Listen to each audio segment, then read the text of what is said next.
I think this is a shift in actually the way the app programs volume, even with all the awesome tools and features, is the things that I feel like it's still missing that could take it over the top. All right, let's get down to rating the RP Hypertrophy app on the intra-workout variables. I think as far as tools and features goes for your intra-workout RP Hypertrophy app use, I'm going to go ahead and give that a...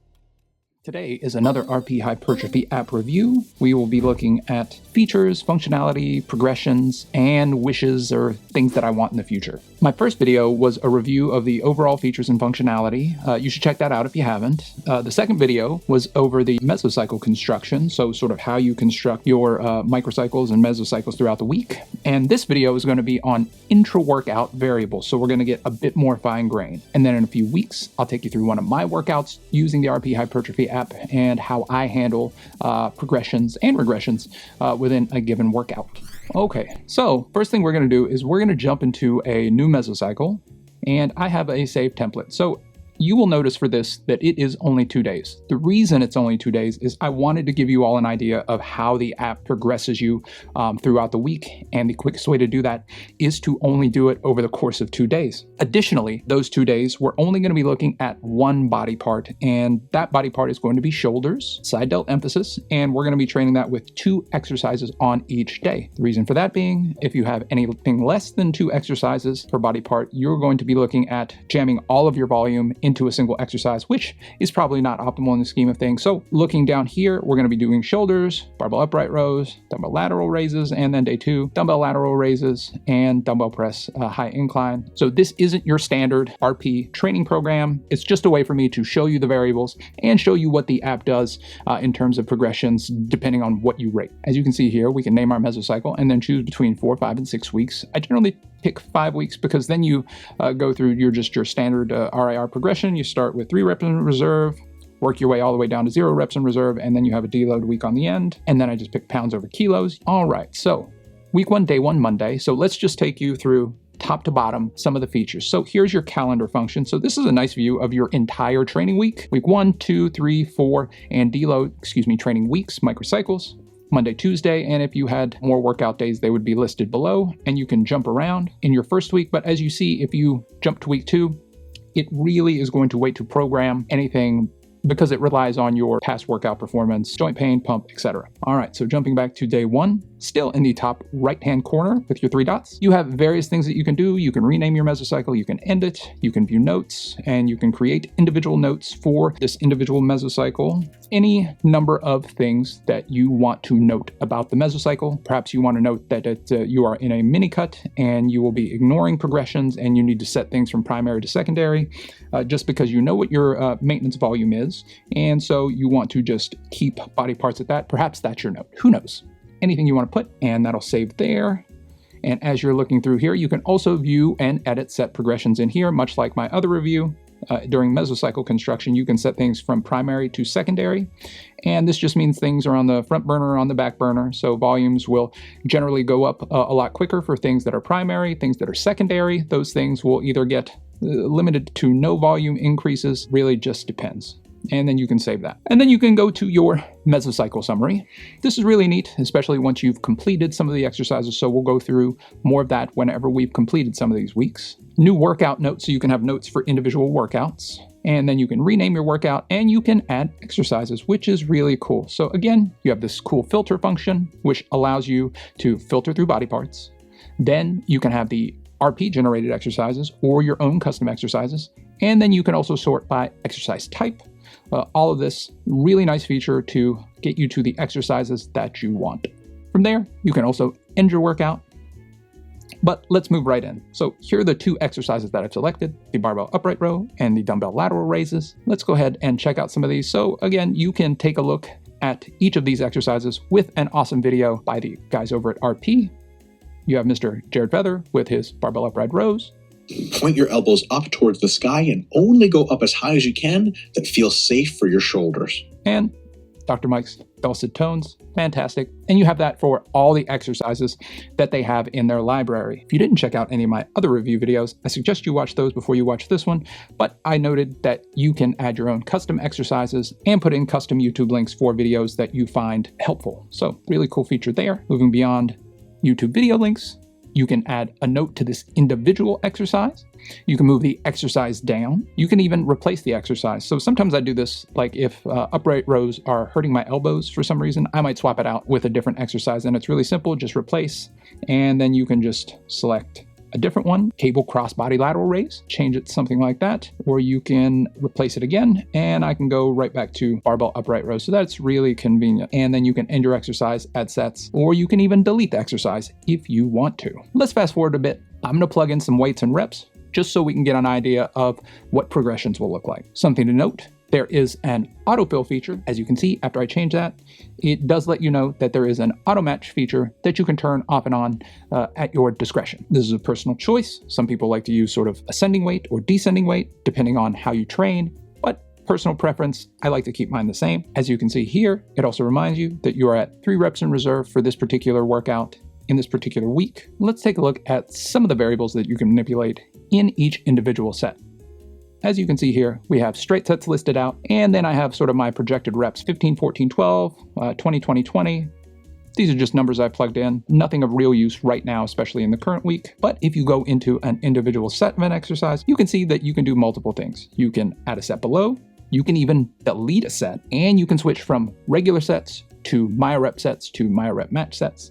Now, I really like the MyoRep match sets whenever I am low on training time, or I just need to get through a workout on a particular day. So if I am teaching, or if I have a lot of patients or anything like that, but this is like the only time I have on a particular day to do a workout, I generally default and have a lot of MyoRep match sets. What that looks like, as you can see, it just switches it to MyoRep match. Now, before we move into our next day, let's log some things. And let me take you through what the app wants you to rate. What you'll notice here is that since we have 2 exercises that train the same muscle group, it's only going to want you to rate joint pain for the first exercise, because you're going to rate your SFR indicators for the entirety of this muscle group after you finish all of the exercises for it. So joint pain, hopefully none. And then we're just going to log here. Good. Something else you'll notice at the very tip top, you have a progress bar, which is neat. I mean, it's just something visually pleasing to see. Not that it makes a ton of difference, but I really do like to see that green progress bar go across. And finally, we're going to finish and we're going to log our last set. Great. So now you have all your feedback and sort of how you rate it. And if you've not taken a look at this, you rate your joint pain, you rate your pump, and you rate your workload. And it goes into explanations for each of these. Joint pain from none to a lot of pain,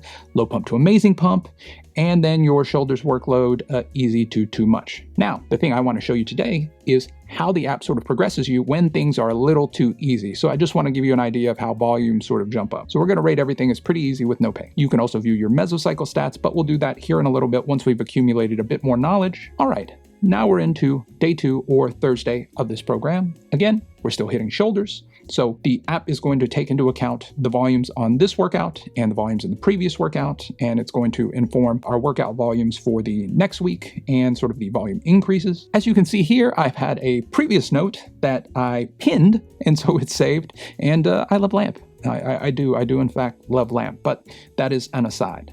Let's do a little bit fast forwarding, and I'm just going to plug in some weights here. Ready. So I have my projected weights plugged in. You will log all of your sets. Additionally, since we are training this muscle group, shoulders, more than 1 time a week, the app is going to want some feedback on how sore you still are since your last workout. It's been a couple days, and we want to see the progression, so we're going to rate this as not very sore. We're going to move on there, and then as you log this, again, since this is your first exercise, it's going to ask for joint pain, no pain. All right, so we're on to our last exercise, and we're going to log no pain, low pump, easy, and let's take a look. It is my best guess, I think, for the next week in the first workout, it is going to add 1 set to each of the exercises. And that's my best guess. And let's go ahead and take a look at our mesocycle stats. As you can see here, it has it for muscle group. So week 1, we have 12 sets right there, really cool. And as you go along, you can see how you progress in each of those sets. And it would do it for other muscle groups if we were taking a look at that. And then you can also look at exercise progressions with the number of reps and weights used. And once you've closed that, you actually got to just jump back to the calendar function. All right, let's move on to the next Monday. Ooh, interesting. So as you can see here, it actually did add 1 set for our barbell upright rows with the MyoRep match that we turned it into, and then it added a set for the dumbbell lateral raise. So you've gone from 6 sets in this particular workout for shoulders to 8 sets. So since we rated joint pain is very low, no pumps, workload is very easy, and then also that our soreness was very low in between exercises, I presume all of that goes into the calculation in terms of how much it progresses you in training volumes. Now, I can't tell you exactly how much and what data is prioritized, but all of that information that you feed it goes into the algorithm that then adds sets of weight. For this, let's try and beat our reps by a lot, just so we can see if we can sort of ramp up the progression. Again, you're going to want to give the app feedback on whether or not you're still sore from your last workout. As you'll notice here, the app will let you know whether or not you beat the expectation or you were right on target. So if for this my rep match set, I had gotten to 20 reps or 21 reps, that would have been a little up arrow. If I had only gotten to 17 reps, it would have been a little down arrow. Okay, into week 2, day 2, you can see that it added 1 set to each of these exercises as well. So we're up to, oh goodness, I think 16 total sets for delts for this particular week, which that's a lot for me. Might not be for you, but that's a lot for me. So we're here at the end. We've rated our joint pain as low or non-existent. We rated our soreness as low or non-existent. And as you can see with all the little up arrows indicating that we beat our previous best in terms of an individual set from the last workout, this should add a bit more volume during the next week. Again, something to take a look at. We can view our mesocycle stats, which this is rather fun once you've started to accumulate week over week volume. So week 1, 12 sets, week 2, 16 sets. I imagine we're probably going to get to about 20 sets in week 3. Let's take a look and see what it does. Beginning of week 3, 1 RIR. Yes, and as you see here, we have 5 total sets for barbell upright rows, and we have 5 total sets for dumbbell lateral raises. Personally, are these progressions realistic? Not really. You're not going to beat your best from the last workout by multiple reps, and you're not always going to get like a poor pump. You might experience some joint pain, and these workloads as you approach some of these, maybe not maximal levels, but higher levels, the workload's going to start to increase and fatigue is going to start to build. However, the purpose of this was just to show you or give you an idea of how the app progresses. Now, let's take a look on the other end and see if it'll regress to some if we drastically underperform. Something else to note here is I think this is a shift in actually the way the app programs volume. Something I had noticed before upon first utilizing the app months and months ago, that it would progress weight a lot easier. But now, if you want to progress weight, it's really sort of more in your hands. The app will do it. However, as you can see right here under weight, it gives you a range of weights that you can use. So it recommends 87.5 to 112.5. And so for me, I generally use that as a guideline, and I like to add 2.5 to 5 pounds week over week for my more compound movements, and maybe I keep my isolation movements, my dumbbell lateral raises, things like that with the same weight, and I just look to add rep. But sometimes I find that the app is a bit conservative in adding weight, even in the lower rep range, even in that 5 to 10 rep range. So you may have to be more active or proactive in adding your weight. It's just something that I am still figuring out in that respect. Again, we're going to see how the app handles sort of regressing your volume. So we're going to rate ourselves as pretty sore. Now we're in week 3, day 2, and as you can see, the app chose not to add any volumes to these particular exercises. And if we back up a week, you can see that we actually beat all of our rep range goals for these particular exercises. However, it probably factored in the underperformance from Monday and decided not to add any more sets. Now, can I know that for certain? Absolutely not. However, the underperformance on a particular body part, the same body part for the previous workout, probably does factor into how much volume it wants to feed you into the next one. So let's underperform here and see what happens again. Okay, we've officially underperformed on all of our exercises and all of our sets. Let's see what the app does in the final week before I deload, just so that we can have an idea of how it handles regressions along with progressions. Okay. We're into our final week before our deload, and as you can see here, it chose to keep, obviously, the weights the same because we underperformed, and then it looked to progress just the reps by 1. However, it did drop off a set off of our last exercise of dumbbell lateral raises. Now, this makes a lot of sense to me. We underperformed greatly, and so it's going to look to remove some of that volume and then also keep us around the same amount of reps. As you can see, the variables you plug in from exercise to exercise, workout to workout, week to week, really do factor in and influence how the app progresses and regresses your total volumes. Let's talk about a couple of things that I would really enjoy seeing the app sort of incorporate and utilize. So I think I mentioned this in one of my last reviews, one of my previous reviews, and that was to have a mini cut or maintenance volume mode. Now, I know realistically, you could just set all exercises to secondary, and then the progressions would slow.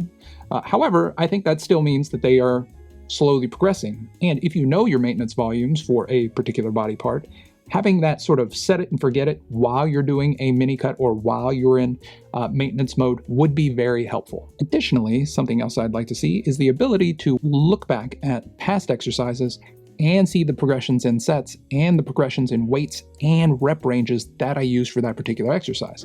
Now, not all exercises are going to be good for all rep ranges, but however, if you have something like a barbell upright row, you could probably utilize the barbell upright row in a wide range of reps. I'd say anywhere from 10 to 30, 10 being on the hyper low end of things, but realistically, you're probably not going to use it in the 5 to 10 rep range. I mean, that's really, maybe someone gets good SFR in that rep range, but 10 to 30, that's a wide range. So if I've sort of fixated in the 10 to 20 rep range, I'd like to know that. Maybe I want to start exploring the 20 to 30 rep range. So the ability to look at an exercise while you're constructing a new meso and see the rep ranges that you sort of emphasize will inform better progressions or will inform better SFRs, because then you can explore different rep ranges with them. All right, let's get down to rating the RP Hypertrophy app on the intra-workout variables. Let's rate tools and features, functionality, and progressions and regressions. I think as far as tools and features goes for your intra-workout RP Hypertrophy app use, I'm going to go ahead and give that a 4 out of 5. Your ability to create notes for the